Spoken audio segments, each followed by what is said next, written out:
apporte la guérison, Seigneur. Tu n'as pas envoyé ta parole en vain. Lorsque tu envoies ta parole, elle vient avec la capacité de guérir. Seigneur, opère. De la même manière, je pense qu'en arrivant dans le cœur de ta servante, elle a accompli une œuvre. Qu'elle accomplisse aussi librement cette œuvre dans le cœur de chacun d'entre nous. Fais tomber toute forme d'incrédulité, toute forme de résistance, que toute pensée, Seigneur, soit rendue captive à l'obéissance de Jésus-Christ de Nazareth. Merci de lui donner une langue exercée, de la fortifier dans ce moment où, Seigneur, nous allons être tous ensemble, cœur à cœur avec toi. Au nom de Jésus, nous t'avons prié. Amen. Amen. Amen. Amen. Gloire à notre Dieu. Amen. Gloire à notre Dieu, gloire à notre Seigneur. Gloire à notre Dieu qui est puissant et qui règne d'éternité en éternité. Nous sommes au culte de la main d'association qui a lieu sur Facebook et sur Skype. Bienvenue aux internautes, à ceux qui nous rejoignent. Nous allons en parler aujourd'hui, en tout cas c'est la pensée que le Seigneur veut, c'est que nous parlons justement de nos pensées, qui est un champ de bataille à ne pas négliger. Lorsque le Seigneur a touché nos vies, est venu entrer dans nos vies et qu'il a fait de nous ses enfants, nous avons découvert qu'il y avait quand même pas mal de batailles auxquelles nous devions faire face en tant qu'enfants de Dieu. Et parmi ces batailles, il y a les batailles qui ont lieu dans nos pensées. Et le texte de base que l'on utilisera, ce sera 2 Corinthiens 10, le verset 5. Donc quand on parle des pensées, de quoi parle-t-on? On peut trouver des synonymes, des pensées. Penser, le verbe penser, et raisonner, considérer, peser. Les pensées sont des discours intérieurs que l'âme tient en silence avec elle-même. Et parfois, ces discours intérieurs peuvent être à haute voix aussi. Il peut arriver que ce soit à haute voix et que l'on ne s'en rende pas compte. Penser, en soi, c'est pas un problème. En fait, c'est une activité psychique que Dieu a donnée à l'homme. C'est Dieu lui-même qui nous donne de penser. Le souci, en fait, c'est le désordre de la pensée. On parle de troubles de la pensée, de désorganisation de la pensée, qui peuvent conduire à des hallucinations, des délires, des troubles émotionnels et même comportementaux. C'est ça le problème, en tout cas, auquel il faut faire attention dans nos pensées. Alors, d'où viennent nos pensées? Je disais que c'est Dieu qui a créé l'homme avec toutes ses facultés, y compris la faculté de penser. Il nous a créés à son image, à sa ressemblance, nous dit la Genèse. Donc, il n'y a rien de nouveau. On sait que Dieu pense. Il nous a donc donné tout naturellement la faculté de penser, comme lui aussi, il pense. Notre Dieu, il est éternel. Et il a mis en nous des pensées que nous devons garder en nous. Un exemple, dans Ecclésiaste 3, le verset 11, il nous dit que Dieu a mis dans l'homme la pensée de l'éternité. La pensée de l'éternité. Et donc on peut voir qu'à travers les siècles et même au travers même des différentes civilisations, on peut voir comment cette pensée de l'éternité que Dieu lui-même a mis dans le cœur de l'homme, a mis dans les pensées de l'homme, a été totalement corrompue. Par exemple, si on regarde l'histoire des pharaons, et on peut voir que leur pensée de l'éternité, c'était de se faire ensevelir, parfois avec d'autres êtres humains qui étaient vivants à ce moment-là pour les servir dans l'au-delà, avec leurs biens, pensant se relever avec tous leurs biens, toutes leurs richesses, toute leur royauté. C'était ça aussi, la pensée de l'éternité de ces pharaons, de ces hommes. Et si on regarde encore dans d'autres civilisations, on trouvera d'autres exemples où les grands rois ou les grands sorciers, parce qu'ils aiment justement le pouvoir, ils ont cette pensée de l'éternité, vont faire des sacrifices assez ignobles. Mais Dieu met dans l'homme, dans chaque créature, donc il ne s'agit pas uniquement de la personne qui a accepté le Seigneur Jésus comme sauveur et maître, mais dans chacune de ces créatures qu'il a créées, il a mis la pensée de l'éternité. Donc on ne peut pas comprendre la pensée de l'éternité si on est loin de Dieu, puisque cela vient de Dieu, c'est lui qui en est la source. On ne peut comprendre cette pensée qu'en étant proche de Dieu, qu'en recevant de la source même ce que cela signifie. Donc nos pensées, les pensées viennent de Dieu en premier lieu. C'est lui qui nous a créés, dotés de pensée, avec la faculté de penser. Et donc, le souci, c'est que il y a le péché qui est passé par là. Et donc, les pensées peuvent aussi venir du cœur de l'homme lui-même. Et donc, Marc, le chapitre 7, nous allons lire dans Marc chapitre 7, les versets 21 à 23, qui nous dit « Car c'est du dedans, c'est du cœur des hommes que sortent les mauvaises pensées, les adultères, les débauches, les meurtres, les vols, les cupidités, les méchancetés, la fraude, le dérèglement, le regard envieux, la calomnie, l'orgueil, la folie. Toutes ces choses mauvaises sortent du dedans et souillent l'homme. » Donc, les pensées, donc à cause du péché, les pensées de l'homme ont été corrompues, détournées et sont devenues mauvaises. Et Genèse, au chapitre 8, le verset 21, nous dit que les pensées du cœur de l'homme sont mauvaises dès sa jeunesse. C'est Dieu lui-même qui le dit, que les pensées du cœur de l'homme sont mauvaises dès sa jeunesse. Dès lors qu'il y a eu la chute, les pensées du cœur de l'homme sont devenues mauvaises, et ce, dès la jeunesse. Le cœur de l'homme est donc le siège même de ses pensées. Les pensées peuvent aussi venir des visions, des rêves. Et pour aller un petit peu plus loin sur ce sujet, si cela vous intéresse, vous pouvez aller voir dans Daniel. Daniel qui recevait quand même pas mal de visions, qui a eu le don d'interpréter des visions et des songes, qui en parle très bien. Et donc on va lire dans Job, le chapitre 4, le verset 13, que les visions de la nuit agitent la pensée quand les hommes sont livrés à un profond sommeil. Donc les pensées peuvent venir aussi des visions, des rêves que nous avons lors de notre profond sommeil, lorsque nous sommes endormis. Et donc ces visions de la nuit vont agiter nos pensées pendant notre sommeil, mais quand nous nous réveillons également. Je ne sais pas si ça vous est déjà arrivé, qu'en se réveillant, on ne se sent pas bien. On se sent découragé, mais on ne sait pas ce qui s'est passé. On est en colère, on ne sait même pas pourquoi on est en colère.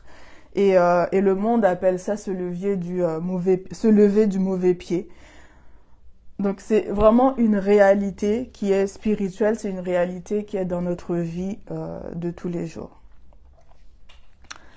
Une autre source encore des pensées, le diable, lui alors, il ne sonde pas les cœurs. Attention, il ne peut pas savoir ce qu'il y a dans nos cœurs. Dieu ne lui a pas donné ce pouvoir. C'est une vérité qu'il faut garder vraiment en tête. Dieu ne lui a pas non plus donné le pouvoir de lire nos pensées. Mais par contre, il peut insuffler des mauvaises pensées. Il peut injecter des mauvaises pensées. Et donc on a le cas dans Matthieu 16, 23, hein, quand le Seigneur Jésus raconte qu'il doit mourir et qu'il doit ressusciter, et que Pierre lui-même lui dit ben non, cette chose ne peut pas t'arriver. Hein. Et le Seigneur discerne tout de suite que ce qu'il entend là, ça vient du diable. Il dit « Arrière de moi, Satan ». Donc c'était une pensée qui venait du diable. Donc vous voyez que ça peut arriver. Et donc l'exemple qui était assez frappant, c'est toujours dans Job 4, à partir du verset 14 jusqu'au verset 21. Je vais le lire. Donc c'est Job qui parle. Donc je continue, il dit « Je fus saisi de frayeur et d'épouvante, et tous mes os tremblèrent. Un esprit passa près de moi, tous mes cheveux se hérissèrent. Une figure d'un aspect inconnu était dans mes yeux, et j'entendis une voix qui murmurait doucement. L'homme serait-il juste devant Dieu? Serait-il pur devant celui qui l'a fait? Si Dieu n'a pas confiance en ses serviteurs, s'il trouve de la folie chez ses anges, combien plus chez ceux qui habitent des maisons d'argile, qui tirent leurs origines de la poussière et qui peuvent être écrasés comme un vermisseau. Du matin au soir, ils sont brisés, ils périssent pour toujours et nul n'y prend garde. Le fil de leur vie est coupé, ils meurent, ils n'ont pas acquis la sagesse. En fait, ici, donc, ce qu'il raconte, c'est qu'il y a un esprit, donc c'est pendant son sommeil, il y a ce mauvais esprit qui est venu, en clair, il est venu pour le décourager. Il dit, mais Dieu ne tient pas suffisamment à toi. Pourquoi tu penses que Dieu, il pourrait tenir à toi? Alors que ces anges, attention, ces anges qui sont dans sa gloire, qui le servent tous les jours, il n'en tient pas garde. Mais comment toi, hein, qui habites une petite maison d'argile, toi, l'homme qui est fait de terre, comment Dieu va-t-il se soucier de toi? Et combien de fois on peut se réveiller comme ça, avec ce genre de pensée?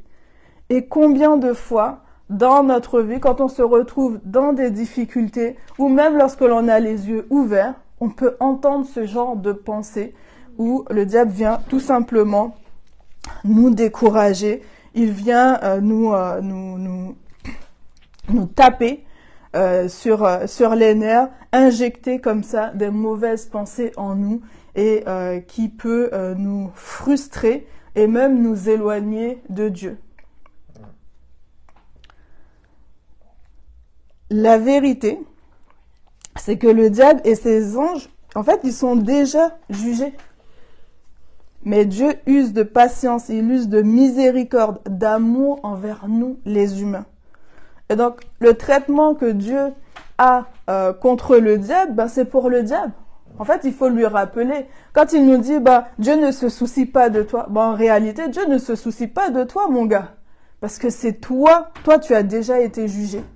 Moi, je peux encore revenir à Dieu, je peux encore me repentir, je peux encore vivre la vie que Dieu a prévue pour moi. Parce que Dieu a tant aimé le monde, Dieu m'a tant aimé, qu'il a donné Jésus, son Fils, pour que je ne périsse pas, pour que tu ne périsses pas, et que nous ayons la vie éternelle. Mais si toutefois nous croyons en Dieu. Et donc là, on commence à voir quand même l'importance des armes de l'esprit dont parle dans Éphésiens, quand l'apôtre nous dit de porter le casque du salut. Parce qu'en réalité, si on ne protège pas notre tête, si on ne protège pas nos pensées, voilà ce que le diable peut injecter et on peut même perdre notre salut, on peut s'éloigner de Dieu et devenir des ennemis de Dieu à cause de ces pensées-là. Alors, on a dit que les pensées, en fait, c'est un ensemble d'activités. Et il faut faire très attention aux activités auxquelles nos pensées peuvent se livrer. Et donc, dans Romains 1, Romains, le chapitre 1, le verset 21, on nous dit que, Romains 1, le verset 21, nous dit « Car ayant connu Dieu, ils ne l'ont point glorifié comme Dieu, ils ne lui ont point rendu grâce, mais ils se sont égarés dans leurs pensées, et leur cœur sans intelligence a été plongé dans les ténèbres. » Donc, l'une des activités de la pensée, ça peut être de nous égarer, nous rendre errants, vagabonds. Errant, on est errant lorsqu'on est éloigné de la parole de Dieu, éloigné du plan de Dieu, où on ne sait pas où on va. Je pense que c'est arrivé au moins une fois à chacun. En tout cas, moi, ça m'est déjà arrivé de prendre ma Bible, de me dire, voilà, je me discipline, je vais commencer à méditer. Et là, mes pensées commencent à errer quelque part. 1 heure après, je regarde ma Bible, je dis, bah... J'étais en train de lire ma Bible, mais qu'est-ce qui s'est passé? Je ne sais pas pour vous, mais en tout cas, moi, c'est quelque chose qui m'est déjà arrivé. Donc, la pensée, elle peut vagabonder, elle peut errer, et elle peut nous égarer. Une autre activité encore de la pensée, on dit à Romains 2, le verset 15, on va le lire. Romains 2, verset 15, il dit « Il montre que l'œuvre de la loi est écrite dans leur cœur, leur conscience en rendant témoignage, et leurs pensées s'accusant et se défendant tour à tour. » Et leurs pensées s'accusant et se défendant tour à tour. Donc là, c'est un problème. Un coup, la pensée accuse. Un coup, elle se défend. Il y a de quoi devenir fou. Et qui accuse? C'est le diable. Dieu n'accuse pas. Amen. Et pourquoi est-ce qu'on a besoin de se défendre? On a besoin de se défendre quand on est accusé, quand on est attaqué. Donc nos propres pensées vont avoir ce rôle-là envers nous. Accusation, défense. Accusation, défense. Et là aussi, ça peut nous rendre malades, anxieux. Et on peut perdre de vue quelle est la vérité. Donc, l'importance d'avoir toujours comme fil directeur, comme guide, la parole de Dieu. Nos pensées sont aussi orgueilleuses. On peut croire que on est sage dans notre façon de penser, alors qu'elle est totalement orgueilleuse, totalement insidieuse devant Dieu. Faisons attention. Les pensées peuvent être également vaines. On dit 1 Corinthiens 1, le verset 20. 1 Corinthiens 1, le verset 20.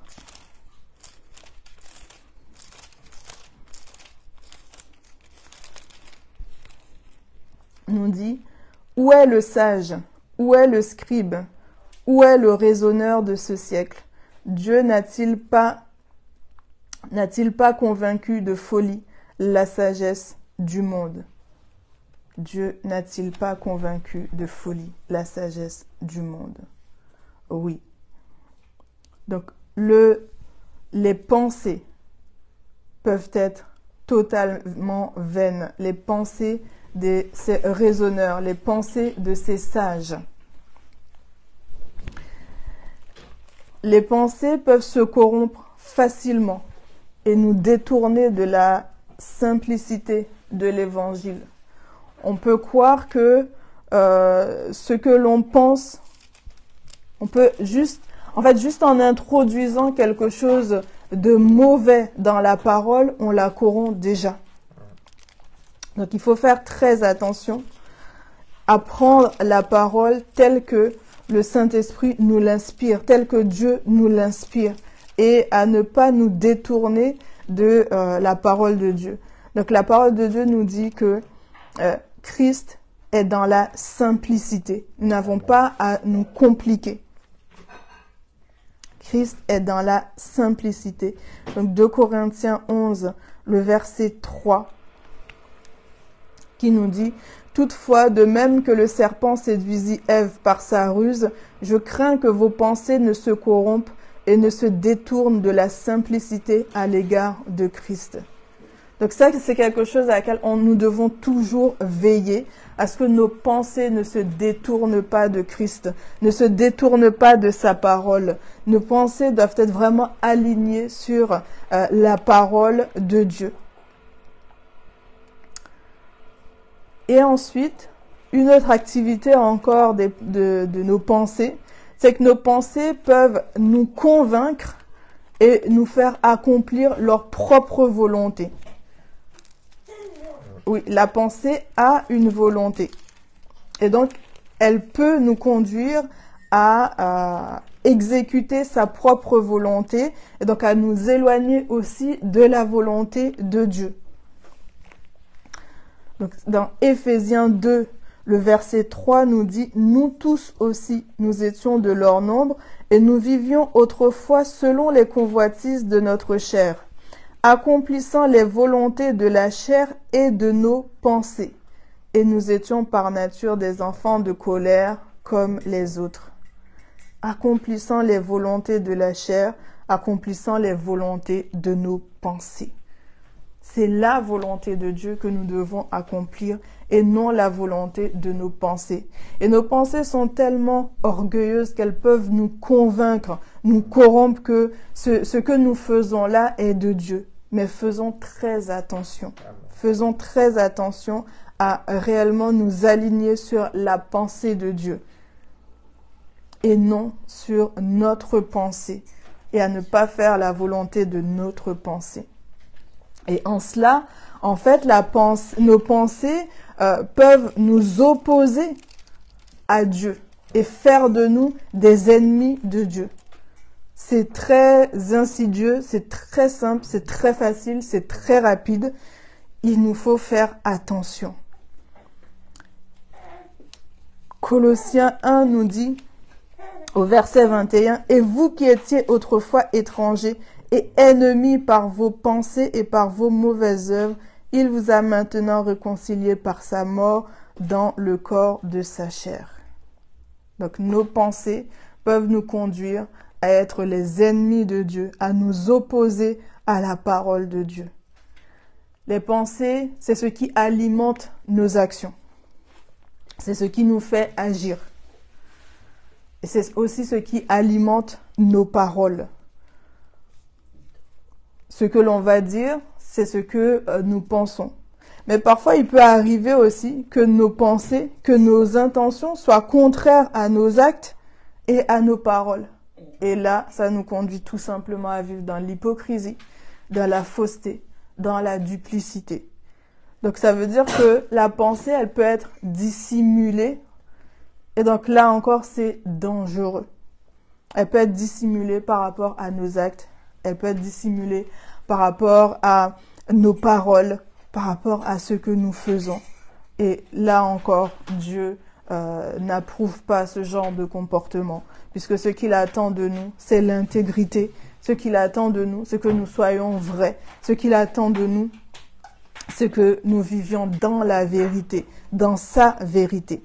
Donc, le Seigneur nous interpelle à ne pas être des insensés, à ne pas nous laisser nos mauvaises pensées en fait se manifester, prendre le contrôle de nos vies, prendre le contrôle sur nous.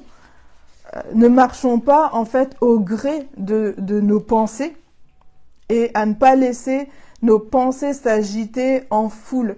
Il peut arriver aussi, et là c'est un autre problème, c'est que nos pensées, en fait il y a une telle succession de pensées, une multiplication de pensées.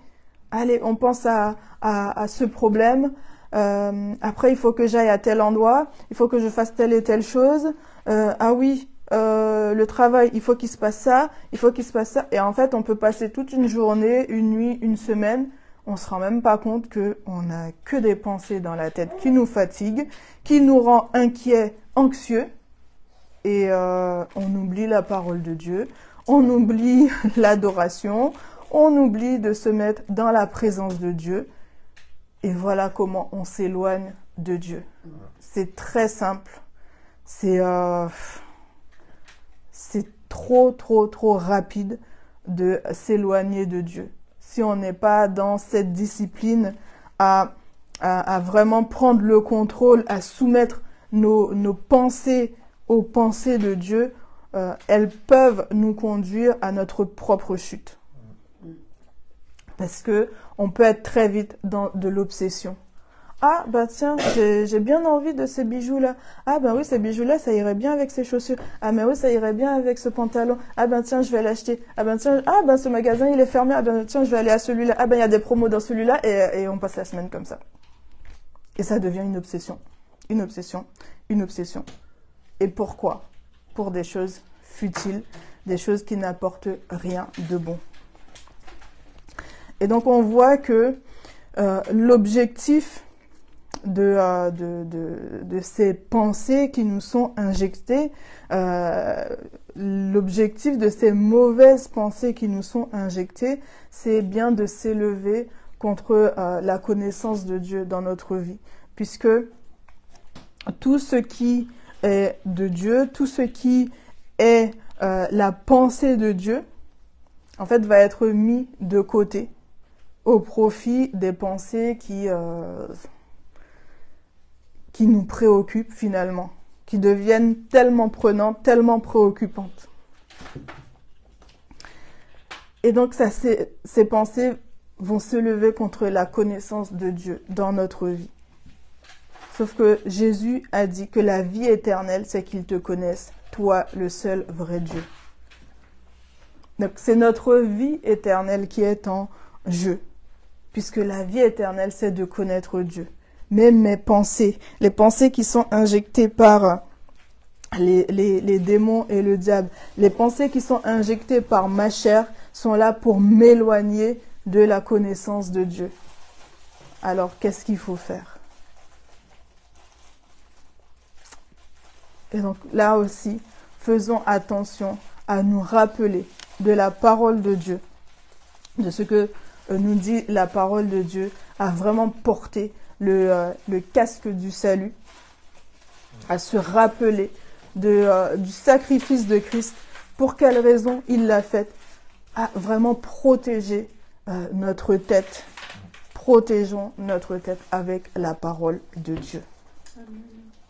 Donc, qui peut connaître nos pensées? Seul Dieu connaît nos pensées. Le seul qui sonde nos cœurs, le seul qui sait. Et en fait, ce qui est merveilleux avec le Seigneur, et dans les évangiles, on a à plusieurs reprises des exemples où la parole de Dieu nous dit Jésus voyant la pensée de leur cœur. Jésus voyant la pensée de leur cœur. Et il apporte une réponse. Pourquoi? Parce qu'en fait, si dans le cœur, il y a des mauvaises pensées, ça peut arriver que des mauvaises pensées soient injectées dans nos cœurs.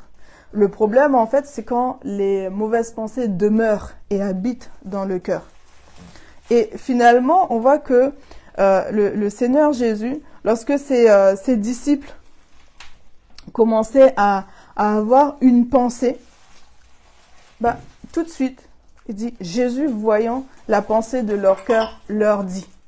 Il répond tout de suite, et du coup, il remplace tout de suite cette mauvaise pensée par sa parole de vérité. Donc finalement, il nous donne la solution. Dès lors qu'une pensée arrive, allons dans la parole de Dieu. Est-ce que ce qui vient là, c'est la vérité ou pas? Est-ce que ça vient de moi? Est-ce que ça vient du diable? Est-ce que ça vient de Dieu? Et on remplace par la parole de Dieu. La parole de Dieu. La parole de Dieu. Jésus voyant la pensée de leur cœur. Ça veut dire que Dieu voit les pensées de nos cœurs constamment, tout le temps. Et ça veut dire qu'aussi qu'il vient répondre, qu'il y a toujours une réponse dans sa parole de vérité pour chacun d'entre nous, à chaque fois, pour rétablir la vérité, pour rétablir notre vie, pour rétablir notre relation avec lui et nous éviter de nous éloigner, pour éviter à nos pensées de prendre le contrôle de notre vie. Et dans Romains, le chapitre 8, le verset 26 à 27, nous dit « De même aussi, l'Esprit nous aide dans notre faiblesse, car nous ne savons pas ce qu'il convient de demander dans nos prières, mais l'Esprit lui-même intercède par des soupirs inexprimables. Et celui qui sonde les cœurs connaît la pensée de l'Esprit, parce que c'est selon Dieu qu'il intercède en faveur des saints. Donc nos pensées sont connues de Dieu et l'Esprit de Dieu intercède pour nous. Jésus intercède pour nous auprès du Père, l'Esprit de Dieu intercède pour nous. Intercéder, ça veut dire qu'il se met à notre place, il parle à Dieu en notre faveur. Et donc s'il y a quelqu'un auprès de Dieu qui parle en notre faveur, sachez aussi qu'il y a quelqu'un qui parle en notre défaveur et qui accuse, c'est ce que dit la parole de Dieu. Notre Dieu nous aime et il veut que nous alignions nos pensées sur ses pensées. Il ne veut pas que nous nous perdions. Nos pensées doivent correspondre aux pensées de Dieu. Et donc c'est ce que nous devons rechercher. Et donc le Seigneur nous donne quand même des points pour faire attention à nos pensées. Donc il ne faut pas que l'on hésite à aller dans la parole de Dieu pour nous édifier. Chercher à nous édifier. C'est bien d'édifier les autres, d'exhorter les autres, mais c'est bien aussi de s'exhorter soi-même, de s'édifier soi-même par la parole, par la prière, par l'adoration, le parler en langue, en recherchant la présence de Dieu au travers de l'adoration. Nous devons apprendre à nous édifier nous-mêmes. Et une autre chose, nous devons apprendre aussi comprendre non seulement que Dieu nous aime, et il l'a tellement prouvé son amour envers nous, mais nous devons aussi aimer Dieu. Aimer Dieu. Matthieu, le chapitre 22. Matthieu 22, au verset 37, nous dit, je vais lire,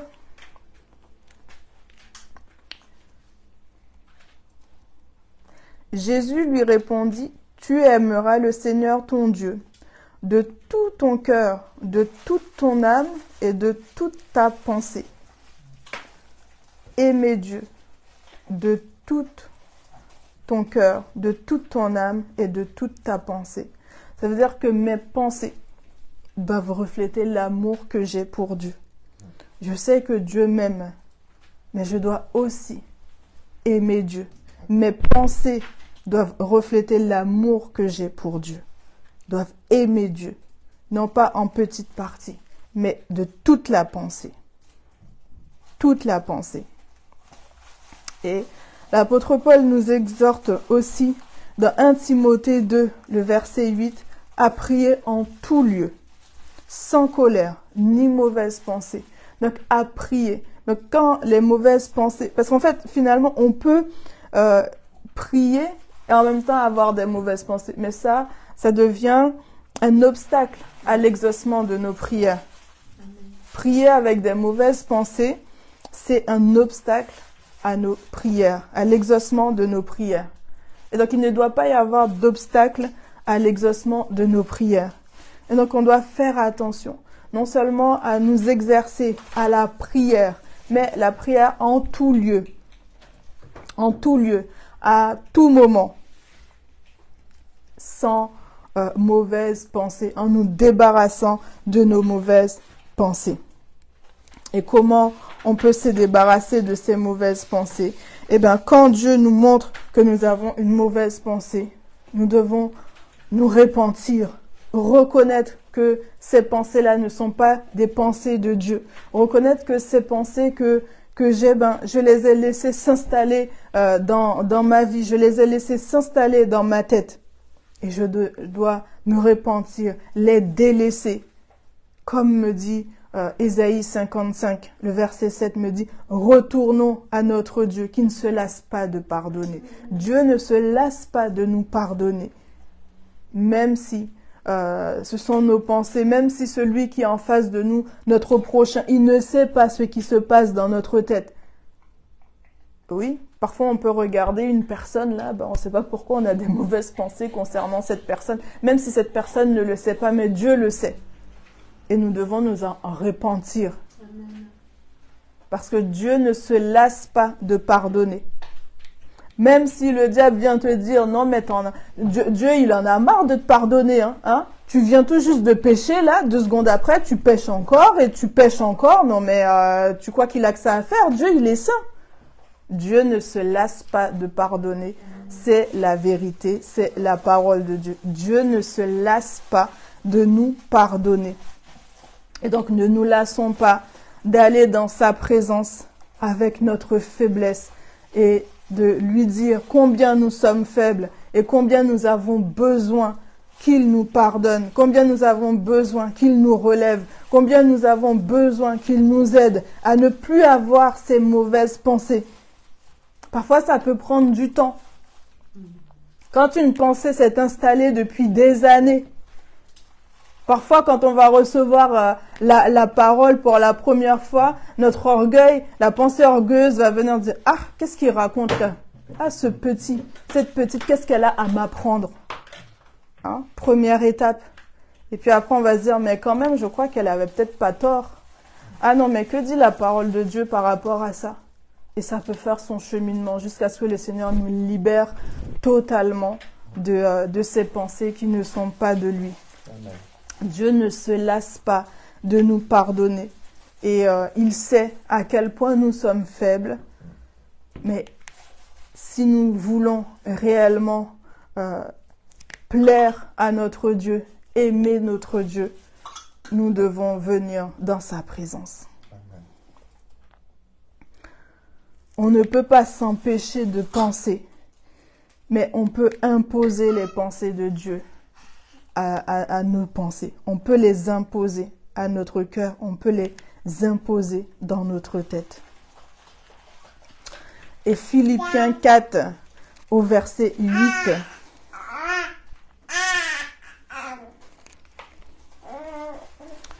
Philippiens 4, au verset 8 nous dit « Au reste, frères, que tout ce qui est vrai, tout ce qui est honorable, tout ce qui est juste, tout ce qui est pur, tout ce qui est aimable, tout ce qui mérite l'approbation, ce qui est vertueux et digne de louange, soit l'objet de vos pensées. » Soit l'objet de vos pensées. En fait, c'est ça qu'on doit retrouver dans nos pensées.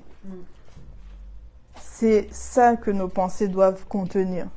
Pas les meurtres, pas les envies, pas l'orgueil, pas les pensées vaines, mais on doit retrouver ce qui est vrai, ce qui est honorable, ce qui est juste, ce qui est pur, ce qui est aimable, ce qui mérite l'approbation, ce qui est vertueux, digne de louange. C'est ça que l'on doit retrouver dans nos pensées.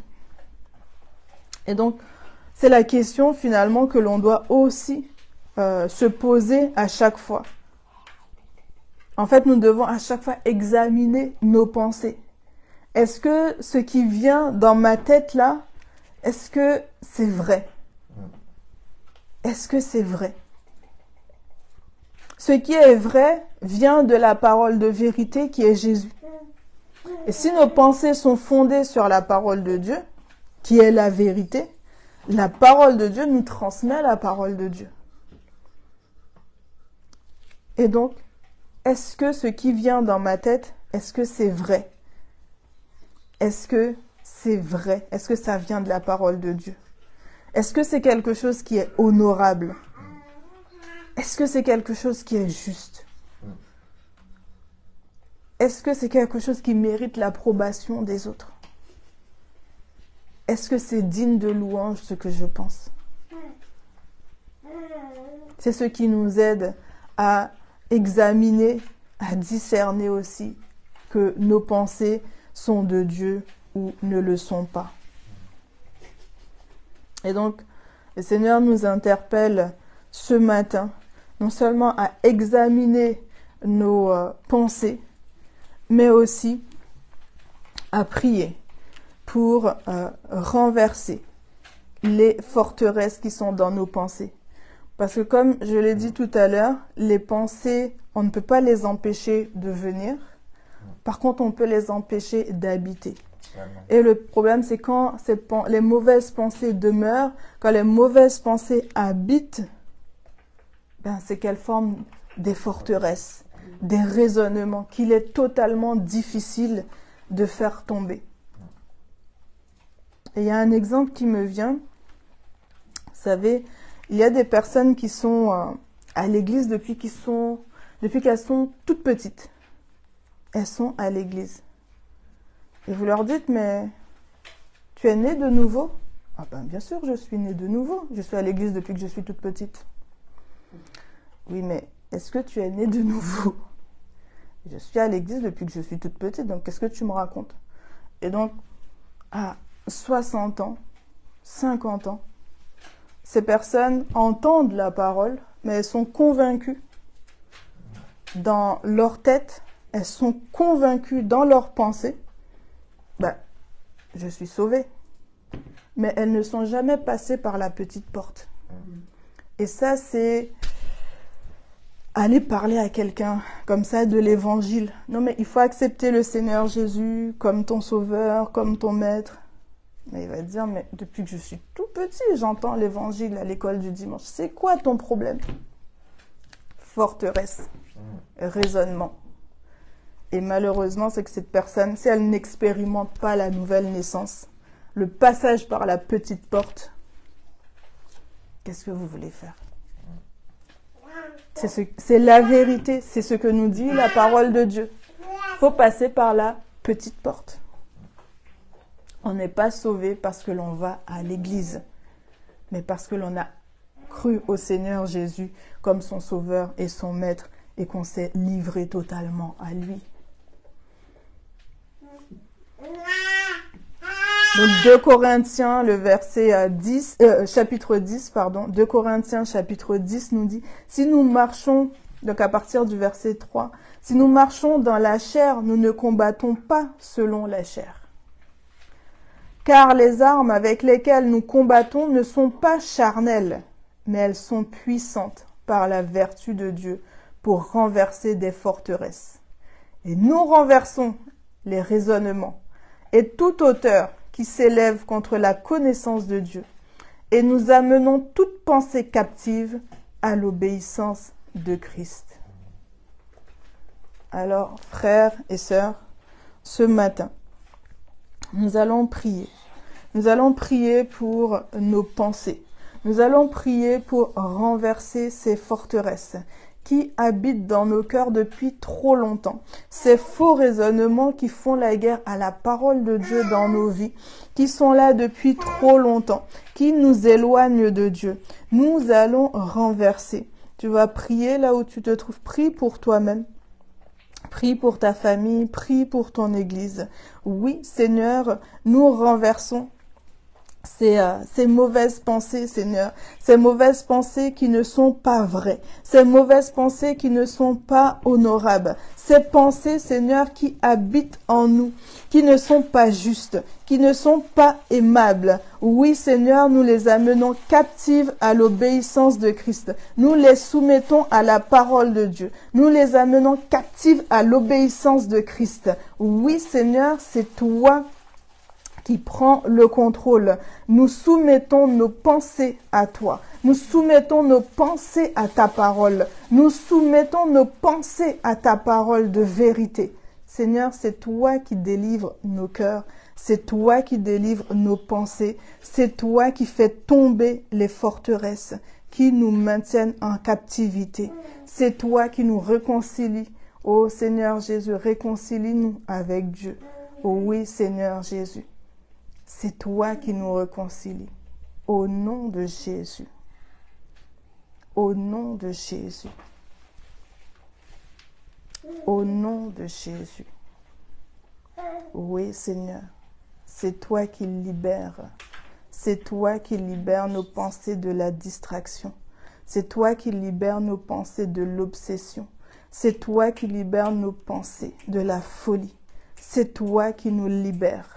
C'est toi qui libères au nom de Jésus. C'est toi qui nous libères. Amène nos pensées captives à l'obéissance de Christ. Soumets nos pensées à l'obéissance de Christ. Nous ne voulons plus nous éloigner de toi. Nous ne voulons plus être là seulement de chair, mais que tout notre être, notre pensée, notre cœur soit présent dans ta présence et entièrement à toi, au nom puissant de Jésus. Sois glorifié, Père. Amen. Amen. Amen. Je vais demander au pasteur Guy de prier pour nous. Seigneur, ta parole, par la bouche de ton serviteur, dit « Sonde-moi, ô Dieu, et connais mes pensées. Regarde si je suis une mauvaise voie et conduis-moi sur le chemin de la vérité. » Et merci de nous avoir rappelé cette grande vérité, Père, que nous sommes souvent perdants sur ce champ de nos pensées. Et c'est ce qui fait que nous soyons en échec dans la réalité également. Que par ton Esprit Saint, tu nous conduises, tu nous diriges à nous discipliner, à nous surveiller, à veiller sur nous, à veiller sur ce que nous pensons, afin que nous ne tombions pas dans les pièges de l'ennemi, dans les ruses de l'ennemi, et que nous ne soyons pas en échec. Nous voulons compter sur ton aide, sur ton secours et sur ta parole pour y arriver. Au nom puissant de Jésus. Amen. Amen. Amen. Amen. Amen. Amen. Nous bénissons le Seigneur.